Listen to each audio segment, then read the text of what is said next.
Aleluia. Glória a Jesus. Meus irmãos, a paz do Senhor a todos. Amém. A paz do Senhor, igreja. Amém. Glória a Jesus, que alegria, que noite bendita. Como é bom estar onde Jesus tem liberdade. E eu tenho certeza que não foi somente eu que já senti a presença do Espírito Santo aqui nessa noite. Quantos já ouviram a voz do Senhor aqui? Quantos já foram renovados, abastecidos? Mas nós cremos que ainda estamos desejosos de ouvir uma boa porção da palavra do Senhor. Glória ao Senhor Jesus. Abra comigo, por gentileza, a sua Bíblia. Eu quero fazer menção de dois textos aqui nessa noite. O primeiro texto que nós vamos ler se encontra no Evangelho de Jesus, escrito por Lucas, capítulo de número 24. E depois eu quero ler com vocês Atos dos Apóstolos, capítulo de número 2. Evangelho de Jesus, escrito por Lucas, capítulo de número 24. Nós leremos a partir do versículo de número 44. Enquanto os irmãos localizam o texto, eu quero aqui falar da minha alegria, da minha gratidão em poder retornar a essa igreja. Eu tive a alegria de estar aqui no ano de 2023, 22? O ano de 2022, em um trabalho para meninas, para mulheres, e foi muito lindo o que Jesus fez. Esse culto ficou marcado no meu coração, sabe, daqueles cultos que Jesus marca a nossa alma e o nosso espírito. E eu estou muito alegre de ter essa honrosa oportunidade de retornar aqui em um culto tão especial como esse, com essa mocidade linda. Eu fiz de tudo para vir parecida um pouquinho na paleta de vocês, então essa era a minha roupa mais próxima do que vocês organizaram para essa festa. Que Deus possa continuar abençoando cada um de vocês, fazendo com que vocês cresçam na graça e no conhecimento, e o conselho de Salomão permaneça sobre a vida de vocês, que em todo o tempo seja alvo as vossas vestes, que não falte óleo sobre a vossa cabeça, que Deus possa continuar abençoando e multiplicando essa mocidade. Quero aqui agradecer a vida do pastor José Alves. Pastor, muito obrigada, estou muito feliz, muito honrada em conhecê-lo. A vida do pastor Samuel, obrigada pela generosidade, por nos receber com tanta honra, tanto carinho. Que Deus possa abençoar todos os pastores que aqui estão, obreiros, e toda a igreja que aqui está. Vocês recebem a minha gratidão? Glória a Jesus. Eu sei que vocês estão desde ontem recebendo coisas grandiosas da parte do Senhor. Eu sei que hoje não será diferente, para a glória de Deus. Amém? Quantos acharam o texto? Ao final dessa reunião, irmãos, ao final deste culto, eu vou estar em algum lugar lá fora, né, Esther? Com o meu material. Eu trouxe o meu livro, meu primeiro livro, o livro Estações, Rompendo Ciclos em Deus. Tive a alegria de lançar esse livro no mês de maio deste ano. E de lá para cá, já foram mais de 2.000 exemplares distribuídos para toda a Igreja de Cristo. E eu tenho sido muito abençoada e edificada com todos os testemunhos que eu tenho recebido de todas as pessoas no qual esse livro chegou nas mãos. O Senhor nos confiou aqui uma mensagem de cunho profético e devocional. Eu tive a alegria de escrever esse livro junto com mais 3 amigas. E aqui nós colocamos tudo que o céu estava depositando para as nossas vidas, e tem edificado e abençoado muitas pessoas para a glória de Deus. Não é um livro só para mulheres, é um livro que tem abençoado homens, jovens, toda a Igreja de Cristo no geral. Tem um capítulo aqui que eu falo sobre a vida de Samuel, e eu vou falar isso aqui brevemente, só para que você entenda o que te aguarda aqui nesse livro. Eu falo aqui sobre a vida de Samuel. A Bíblia diz que Ana, quando vai cumprir o voto ao Senhor que fez diante do seu altar, depois que Samuel é desmamado, a Bíblia diz que Ana entrega-o no templo para que ele pudesse ali crescer, se desenvolver e servir no templo do Senhor. E o texto diz para nós que todos os anos Ana sobe ao templo em Siló e ela leva uma estola sacerdotal.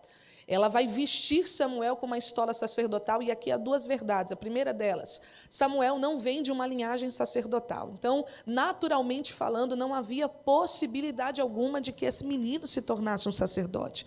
Só que Ana está dizendo, eu não estou me importando com que a forma humana está dizendo a despeito de Samuel, mas eu creio que Deus pode fazer infinitamente mais. Ana está vestindo Samuel com uma estola, uma vestimenta de sacerdote, e ainda que ele não venha de uma linhagem sacerdotal, ela crê que Deus pode tornar o menino que ela gerou um sacerdote para a sua nação. Segunda verdade, Todos os anos ela levava uma estola tecida nova, uma túnica nova. Isso fala do quê? Fala do entendimento que Ana tinha de que o menino estava crescendo e que a roupagem do ano passado não servia para o ano seguinte. E há uma preocupação aqui de Ana, e qual é? A estatura do menino é diferente. A maturidade do menino é diferente. Então, eu preciso vesti-lo na medida da qual ele está crescendo. Tem um capítulo aqui que eu falo sobre Noemi. A sua dor não é a sua identidade. Eu falo sobre a forma como Deus cura e trata a vida de Noemi quando ela deseja ser chamada pelas dores que ela passou. Quando ela retorna para Belém, a Bíblia diz que os seus conterrâneos estão reconhecendo Noemi, dizendo, não é esta Noemi. E ela vai dizer, não me chame Noemi, me chame Mara, porque eu sou uma mulher amargurada, de alma e de espírito. E o céu gritou no meu coração, Juliana, a sua dor não é a sua identidade. Eu ainda continuo te chamando pelo teu nome. O inimigo da nossa alma quer nos chamar pela nossa perca, pela nossa vergonha, pelas nossas frustrações, mas o céu permanece te chamando de serva, de filha, de amada, de bendita para a glória de Deus. Então, tudo que você vai encontrar aqui nesse livro é Bíblia, é palavra de Deus, e eu tenho certeza que vai abençoar muito a sua vida. Não trouxe muitos, mas ao final você que desejar, passe lá, adquire, eu tenho certeza que vai abençoar a tua vida. Amém? Olha para esse irmão, diga assim, eu estou sentindo. Não, desse jeito aí você não está sentindo nada. Diga, eu estou sentindo, irmão, que Deus vai usar você para me presentear hoje. Dá um glória aí, porque a Bíblia diz que o que a gente liga na terra está ligado no céu. Glória a Jesus. Cadê o menino? Pastor, o menino do teclado, ele pode pregar comigo? O senhor libera ele? Quem é o tecladista? Corre aqui. Eu sei que músico não tem descanso, mas o galardão, irmão, dos músicos é grandioso para a glória de Deus. Amém? Estou aqui, estou feliz de rever Elô, que Deus abençoe a sua vida. Eu te amo muito. Muito obrigado por vir. A vida da Júlia, que é uma fiel intercessora e escudeira. Vamos ao texto, irmãos. Lucas 24. Obrigada, irmã. Lucas 24, versículo de número 44, diz assim. E disse-lhes, são estas as palavras que vos disse estando ainda convosco. Convinha que se cumprisse tudo que de mim estava escrito na lei de Moisés, e nos profetas e nos salmos. Então, abriu-lhes o entendimento para que compreendessem as Escrituras. E disse-lhes, assim está escrito, e assim convinha que o Cristo padecesse e ao terceiro dia ressuscitasse dos mortos. E em seu nome se pregasse o arrependimento e a remissão dos pecados em todas as nações, começando por Jerusalém. E dessas coisas sois vós testemunhas. E eis que sobre vós envio a promessa de meu Pai. Ficai, porém, na cidade de Jerusalém, até que do alto sejais revestidos de poder. Atos capítulo de número 2, versículo de número 1. Atos dos Apóstolos, capítulo de número 2, versículo de número 1, diz: E cumprindo-se o dia de Pentecostes, estavam todos reunidos no mesmo lugar.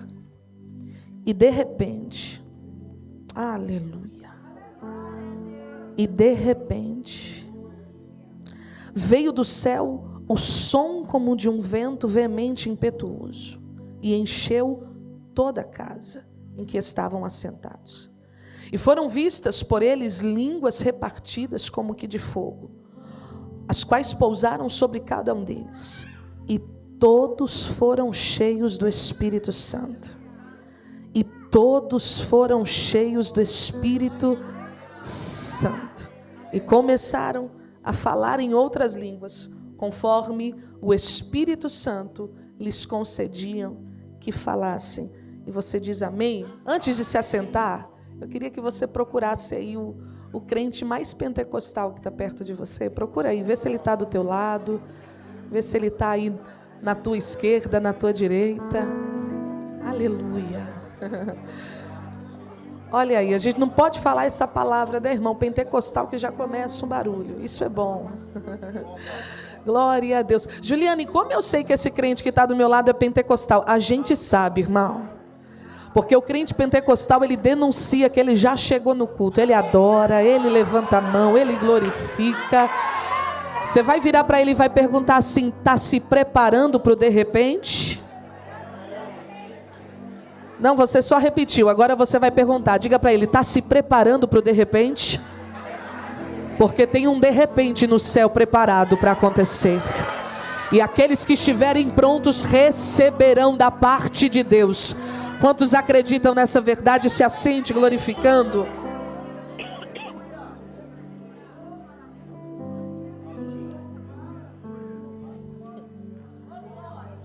Há algo preparado no céu para acontecer. E aqueles que estiverem atentos, disponíveis e desejosos de receber, receberão tudo que o céu já preparou para as nossas vidas nessa noite. Olha aqui para mim, eu quero ser breve. Eu quero gastar o tempo que me foi dado aqui também orando com vocês, porque eu sei que tem coisas que acontecem pelo poder da oração. Eu já percebi e discerni, vocês são uma igreja viva, uma igreja que ora. Eu sei que Deus tem muitas coisas para derramar aqui pelo poder da oração. Capítulo 24 do Evangelho de Jesus, escrito por Lucas, é conhecido como o capítulo da ressurreição de Cristo. Você conhece o contexto aqui? Cristo foi crucificado, mas a Bíblia diz para nós que aqui é o primeiro dia da semana, é o domingo da ressurreição. E aqui vão acontecer algumas surpresas.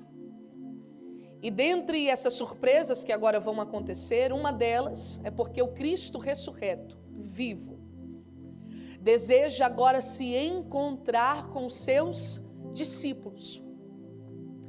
Eu quero que você preste atenção nisso daqui, porque Cristo ressurreto poderia desejar fazer qualquer outra coisa. Mas há um desejo no seu coração e é: eu quero visitar os meus discípulos. Aleluia.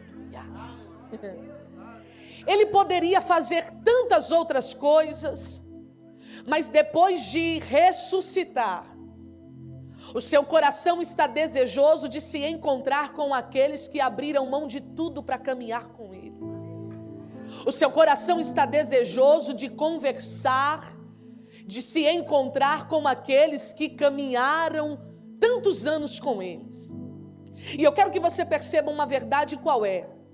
O Cristo ressurreto não vem se encontrar com multidão. O Cristo ressurreto vem para se encontrar com quem é discípulo. Durante a execução do seu ministério, nós vamos perceber um compromisso de Jesus com todos aqueles que de alguma forma manifestavam interesse pela sua palavra, pela sua verdade. E nós vamos perceber que Cristo dificilmente estava sozinho, a não ser nos seus momentos de busca pessoal e particular. Mas todo o seu tempo foi aplicado e utilizado para que ele pudesse anunciar o reino de Deus, para que ele pudesse manifestar sinais, prodígios e maravilhas. Então era muito natural nós olharmos no período da execução do ministério de Jesus e perceber que ele estava cercado de milhares de pessoas. Não só de discípulos, mas de homens e mulheres que eram carregados de uma necessidade, que eram carregados por um propósito, que eram carregados por um desejo de ouvir a palavra desse Jesus. Era natural perceber que esse Cristo estava cercado por pessoas. Só que Cristo tem a total capacidade de discernir quem são aqueles que estão próximos a Ele por conta de uma necessidade, e quem são eles que estão dispostos não só a estar perto, mas a caminhar com Ele. Há uma diferença de estar próximo e há uma diferença de andar junto. Por quê? Porque quem anda junto senta à mesa, dorme com Ele, acorda com Ele, sofre com Ele, aprende com Ele. Quem anda junto se parece com Ele, fala como Ele, se veste como Ele, tem o caráter moldado por Ele.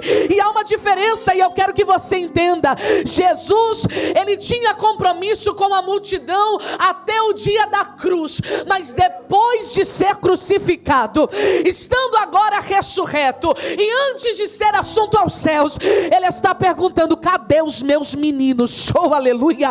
Cadê os meus companheiros? Cadê aqueles que largaram mão do barco, largaram mão da rede, largaram mão da coletoria, largaram mão das suas próprias vidas, abriram mão dos seus projetos para seguir a mim, para acompanhar o meu ministério e para serem multiplicadores daquilo que eu farei? É para esses que Jesus deseja no dia da ressurreição se revelar. E eu vim para dizer para alguém nessa noite: é tempo de discípulos ter experiência com esse Jesus. Há uma visita que Jesus deseja fazer, e não é só para quem vem por interesse, não é só para quem vem esporadicamente, não é para quem só se identifica com os louvores, não é só para quem vem quando existe uma necessidade, não. Jesus está dizendo: a revelação do Cristo ressurreto é para aqueles que estiveram disponíveis a mim em todos os momentos. Se tiver alguém disponível a esse Jesus, se tiver alguém que abriu mão de alguma coisa por esse Jesus, se tiver alguém aqui que entendeu a mensagem daquele que disse: aquele que quiser vir após mim, negue-se a si mesmo, tome sobre si a sua cruz, siga-me. Aleluia. É para esses que Jesus deseja se revelar.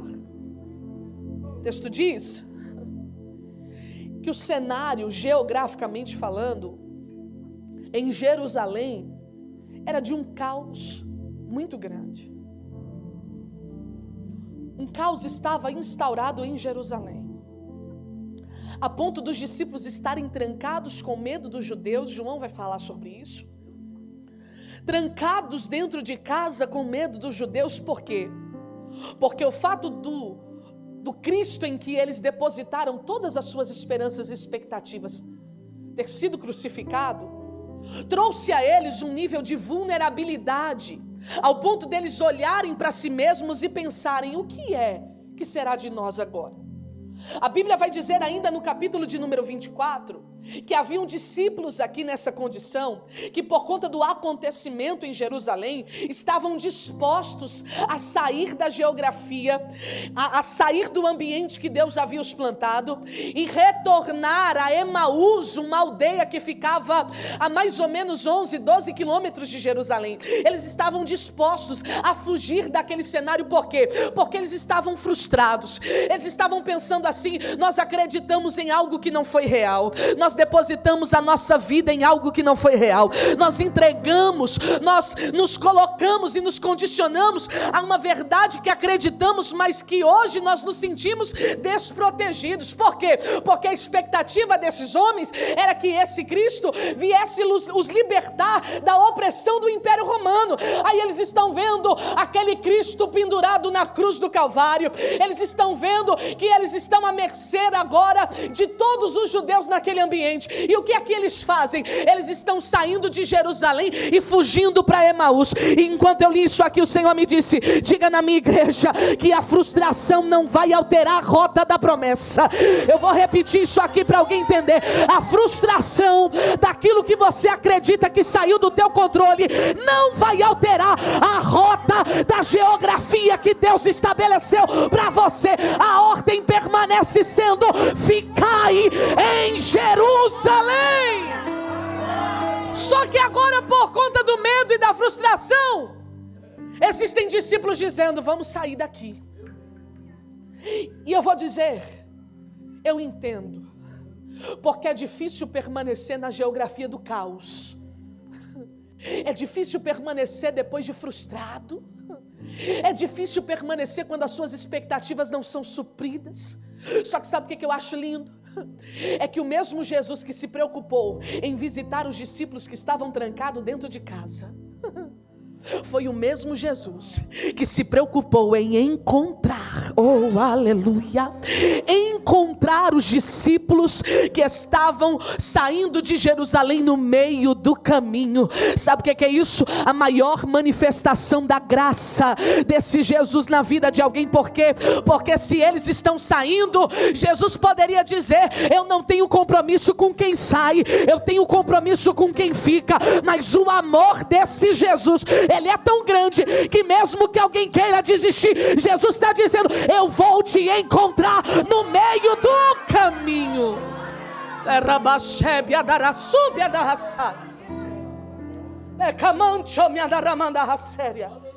Jesus vai para se encontrar com os discípulos e o cenário é de caos. Eles estão com medo dos judeus, eles estão com medo do Império Romano. Só que a Bíblia diz que Jesus entra dentro da casa e vai liberar uma palavra. E qual é? Paz seja convosco.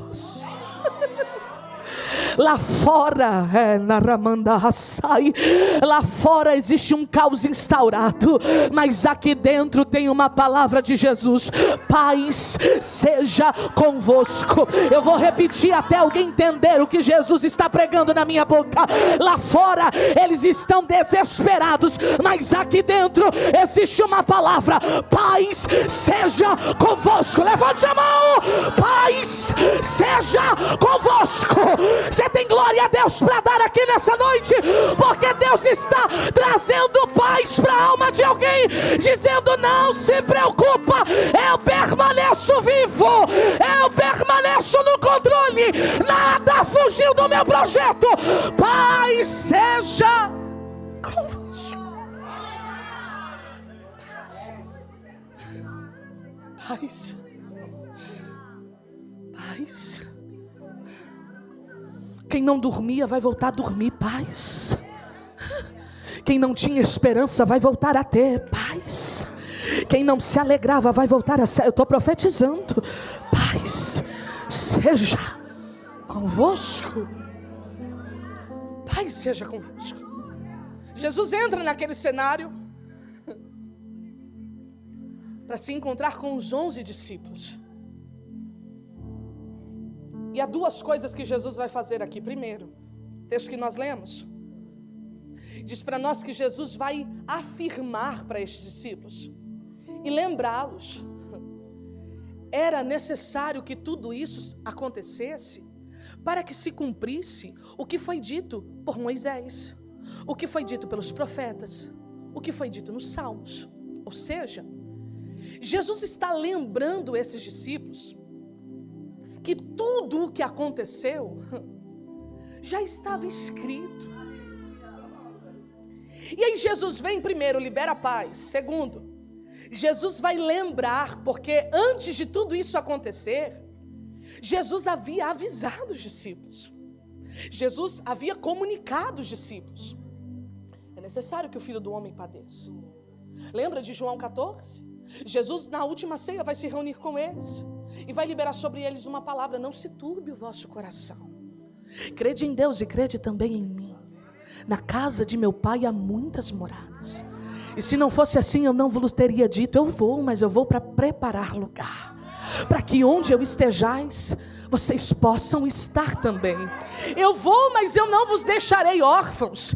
Eu enviarei o Espírito Santo Consolador, e é Ele que vai fortalecer vocês, é Ele que vai preparar vocês, é Ele que vai lembrar vocês de tudo que eu vos ensinei. Jesus estava preparando o emocional desses discípulos para as coisas que eles enfrentariam. Só que no momento da dor, eles se esquecem. No momento do desespero, eles se esquecem. Aí Jesus vem para determinar a paz e para lembrar o que ele já havia dito. Quando eu li isso aqui, o Senhor disse para mim: existem visitas e encontros que eu faço para lembrar os meus discípulos do que eu já falei. E eu não sei se você consegue tirar os seus olhos do desespero nessa noite e se lembrar do que Jesus falou. Oh, aleluia! Oh, aleluia! Deus está como uma brisa leve aqui em nosso meio nessa noite. E Ele está dizendo: é noite de alguém lembrar das minhas palavras. O que é que Jesus te disse no começo desse ano? Se lembra? O que é que Jesus te disse no começo da sua conversão? Você se lembra? O que é que Jesus te disse a despeito da tua casa? Você consegue se lembrar? Jesus não disse que salvaria. Jesus não disse que libertaria. Jesus não disse que restauraria.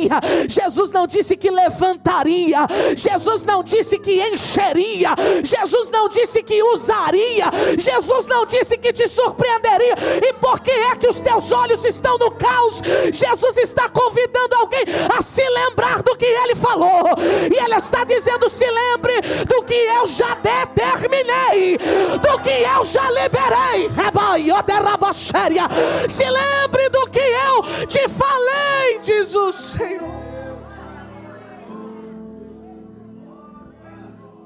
Ele vem para lembrar.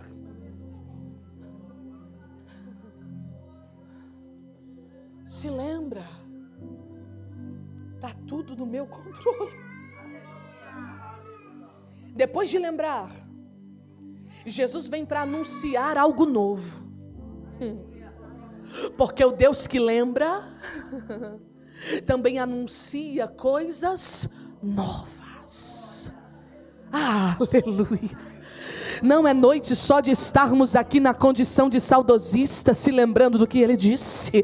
É noite de abrirmos os nossos ouvidos espirituais para estarmos preparados para entender o que Ele está dizendo nestes dias. O que Ele está dizendo agora. Jesus vem para lembrar, mas enquanto lembra, também vai anunciar uma promessa. E qual é? Ele vai dizer, versículo de número 49: e eis que sobre vós envio a promessa de meu Pai. Ficai, porém, na cidade de Jerusalém, até que do alto sejais revestidos.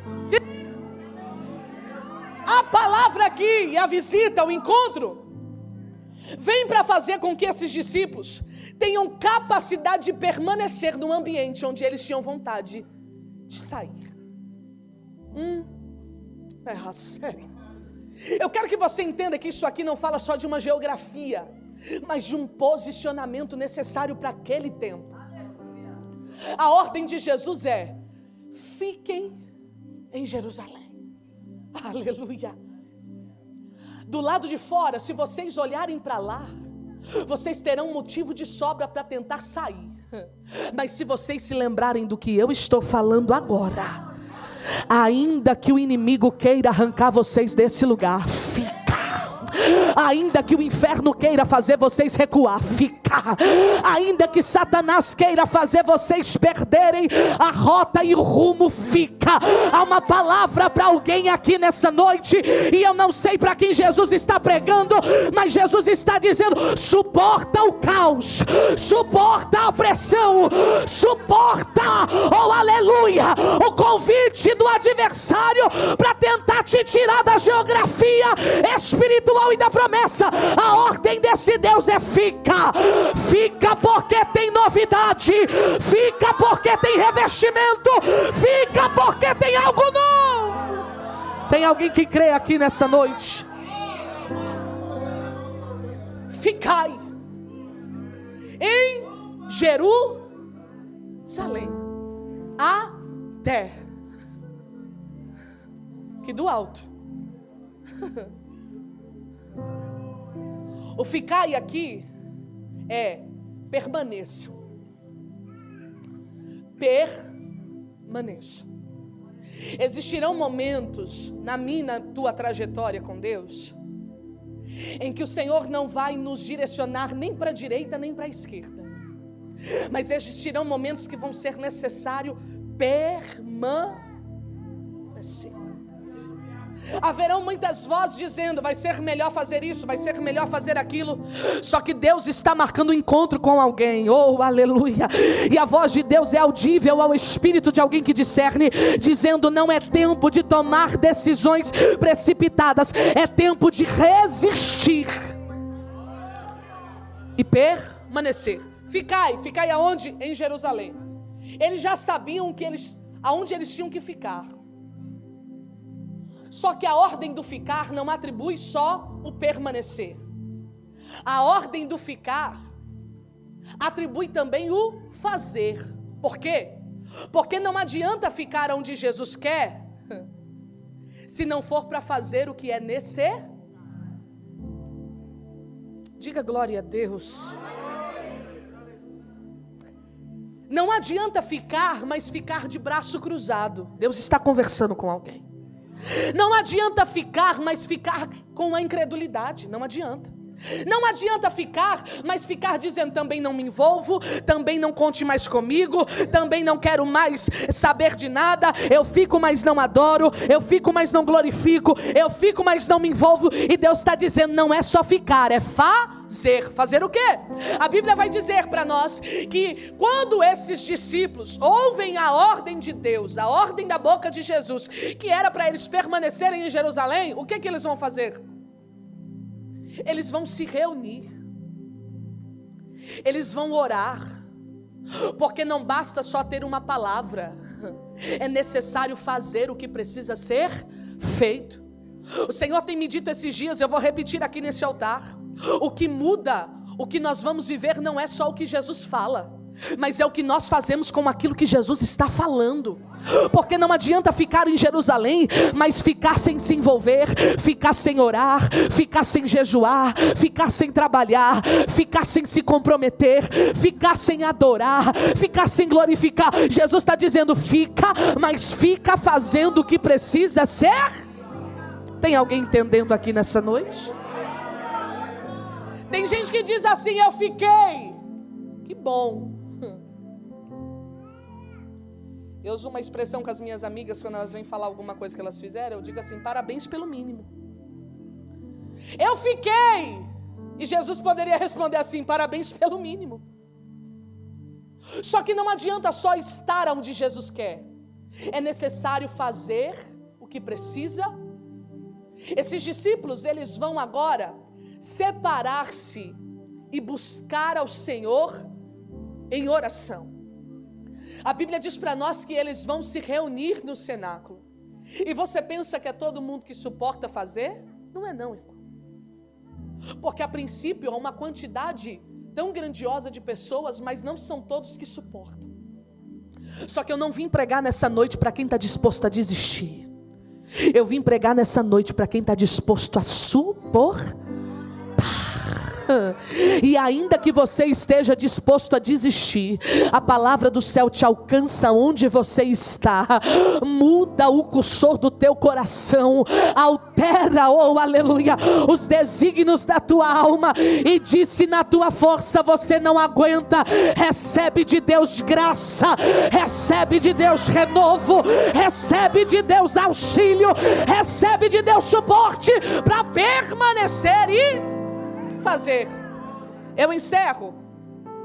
Eles vão receber a palavra e eles vão se colocar em movimento debaixo da palavra que eles receberam.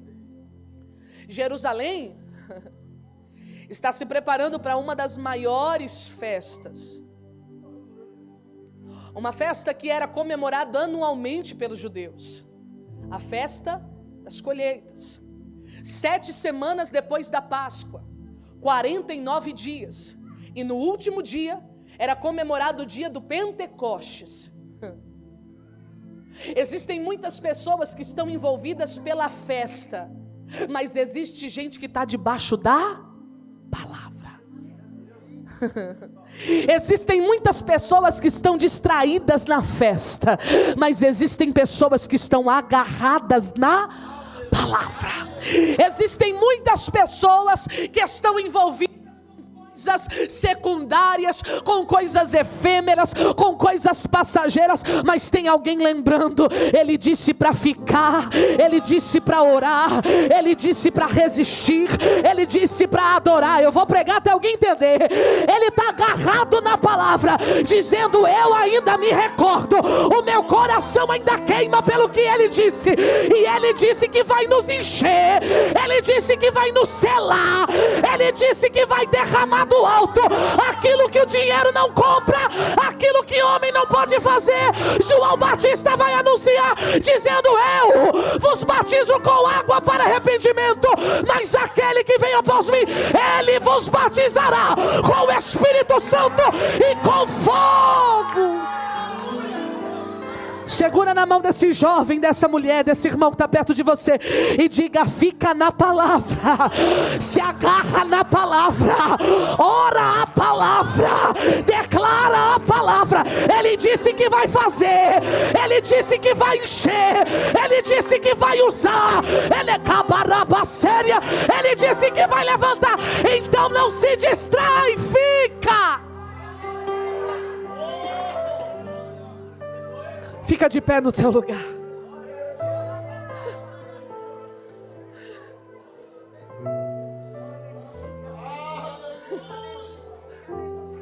E cumprindo-se o dia de Pentecostes, estavam todos reunidos no mesmo lugar. E de repente,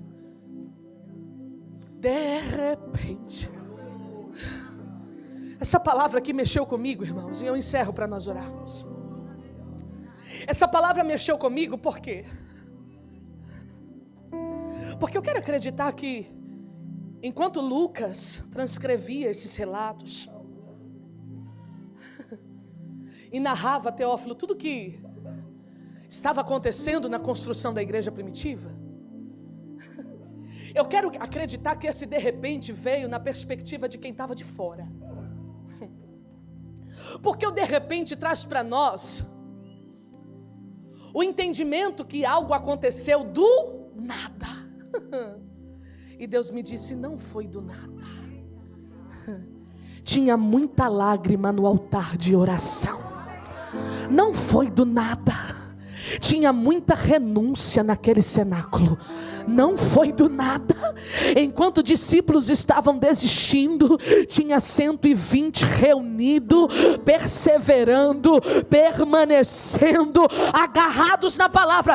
Aí alguém pode olhar e perceber que o acontecimento que de fato mexeu em Jerusalém, porque isso se tornou assunto, burburinho dos ignorantes que não compreendiam, acerca ao ponto de dizer que eles estavam embriagados, mas Pedro vai se levantar e vai declarar: não, o que para vocês é loucura, para nós é cumprimento de promessa.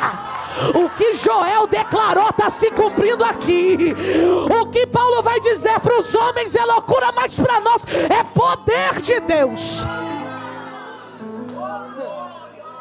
Para quem não está envolvido na construção da promessa, o acontecimento foi de repente Deus batizou. De repente essa menina está jejuando e orando. De repente Deus levantou e está usando. De repente esse menino está lendo Bíblia sem o pastor saber, preparado, irmão, para uma oportunidade. De repente Deus fez. De repente, irmão, o de repente não acontece do nada. Sabe qual é o de repente aqui? O alinhamento do Cronos, tempo da terra, com Kairos, o tempo de Deus. Tem um Deus aqui no Kairos querendo batizar. E tem uma igreja aqui no Cronos querendo se encher. Tem um Deus... Cadê o menino na bateria comigo? Tem um Deus aqui no Kairos querendo batizar. E tem uma mocidade aqui no Cronos querendo ser cheia. O que está acontecendo?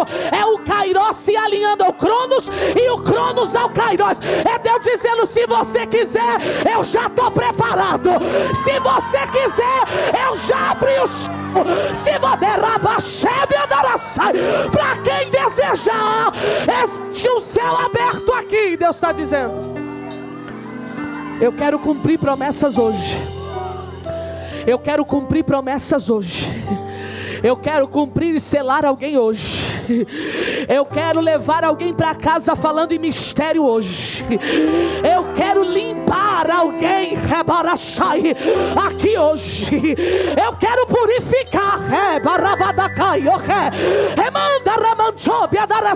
E de repente E de repente, já tem alguém recebendo aqui. E de repente, olha ele. E de repente, olha o sopro. E de repente, olha o vento. E de repente, olha as línguas. E de repente, olha ele. E de repente,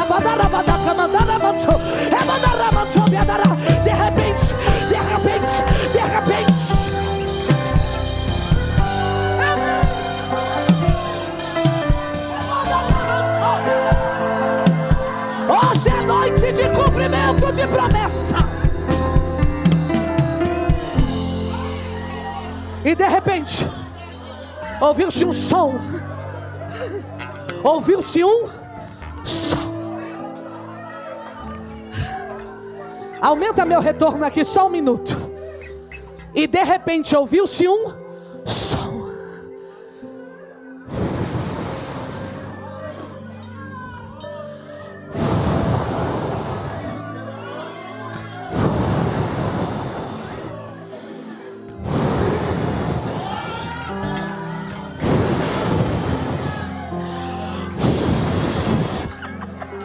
Você que é batizado com o Espírito Santo e com fogo, fale em línguas agora, porque o ambiente vai ser contagiado pela presença daquele que é vivo, pela rebaiolera.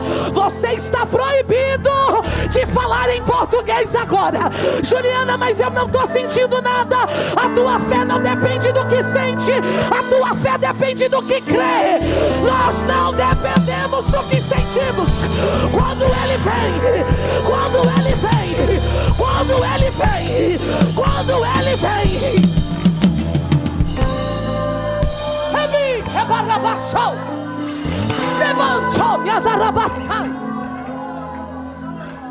de repente vem um som. Alguém vai dizer que foi um vento. Não foi o vento, foi o som. Porque vento causa arrepio, mas som, o que é a fé? A fé vem pelo ouvir. Deus está aguçando os sentidos espirituais de alguém aqui nessa noite. Passe a ouvir o som do céu. Passe a ouvir o som do movimento do Espírito de Deus. Passe a ouvir o som daquele que enche, o som daquele que vence batalhas, o som daquele que salva. O som. Qual era o som? O som como de um vento veemente e impetuoso, e encheu toda a casa. Lucas vai dizer que todos foram cheios. O que é isso? Do altar até a porta, todos. Do pastor até o diácono, todos. Do mais velho ao mais novo, todos. Ninguém saiu sem receber. E todos foram cheios. Posso orar?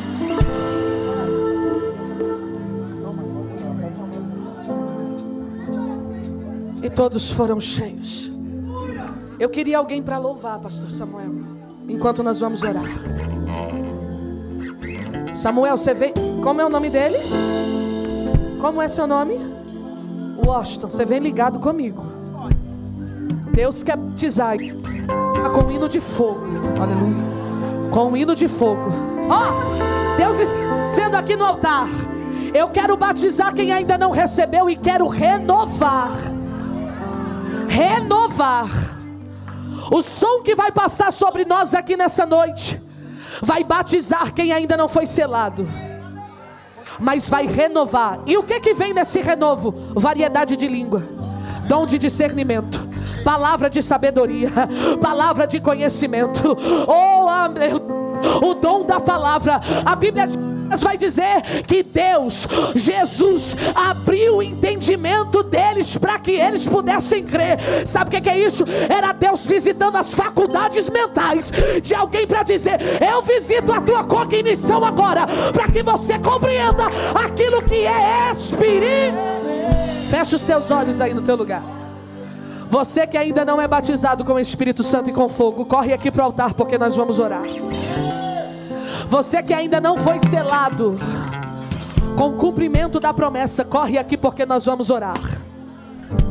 E eu que já sou batizado, irmã Juliana, ó, isso aqui não é só para jovem não.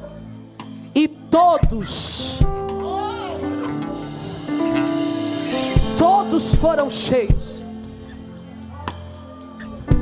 Talvez 10, 15 anos de crente, ainda não foi batizado. Corre aqui para o altar, porque hoje o banquete espiritual não é só para essa mocidade, é para toda a igreja.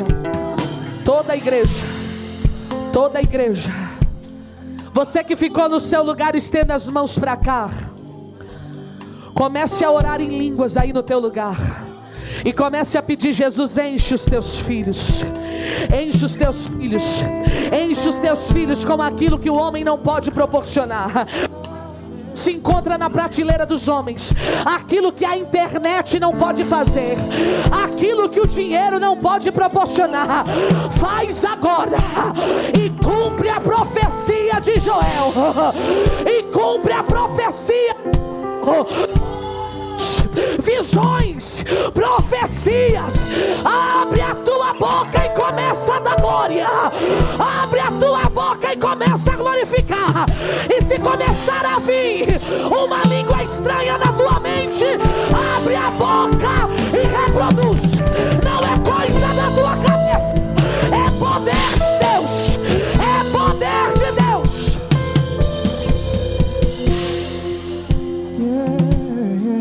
Sejam cheios, sejam cheios, sejam cheios, sejam cheios, sejam cheios, sejam cheios, sejam cheios, sejam